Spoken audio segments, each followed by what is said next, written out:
ஹனுமானிடம் பறந்த காரணம் என்ன தெரியுமா? ஒரு நேரத்தில் பூமாதேவி என்னிடம் வந்து முறையமிட பூமி பாரம் தீர்க்க வேண்டும் என்று வரம் கேட்க நான் அவரிடத்தில் ஒரு வரம் கேட்டேன். ஏனென்றால் ஓரடி 11 அங்குலம் இடம் வேண்டும் என்று கேட்டேனோ.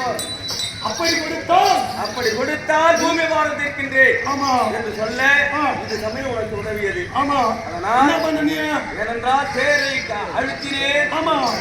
தலைக்கு வந்தது, தலை சிலோருத்த முடியாது என்று விட்டது. ஆமா மறுகணை போட்டா மறுகணை போட மாட்டேன்.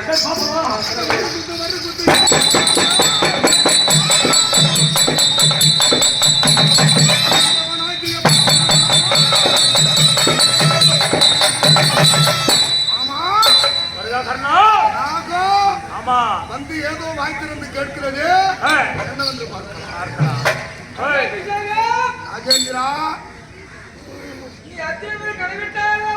அம்மா எங்கே வந்து மாயாவி அதனால் நீ கடைவிட்டாய்.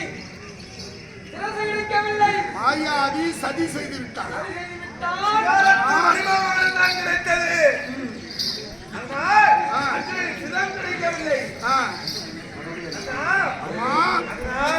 என்னை மறுதலை எடுத்து விட்டேனா? அத்தனை சிலர் அந்த பாதத்தில் சொல்லுவதே மைதான் சூரிய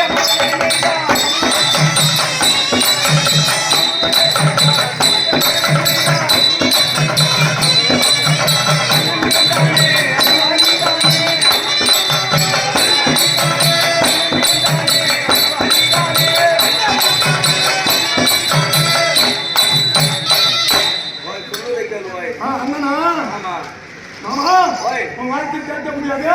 கர்ணன் அனைவரத்தை விட்டு ஓடி போறோம்.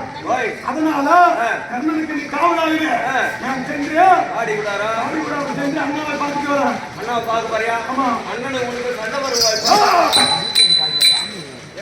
நீ வராது இருந்தா தான் சண்டை வரும். நீ வராதா? கர்ணனுக்கு காவலாக்குறியா? அப்படியா? சரி.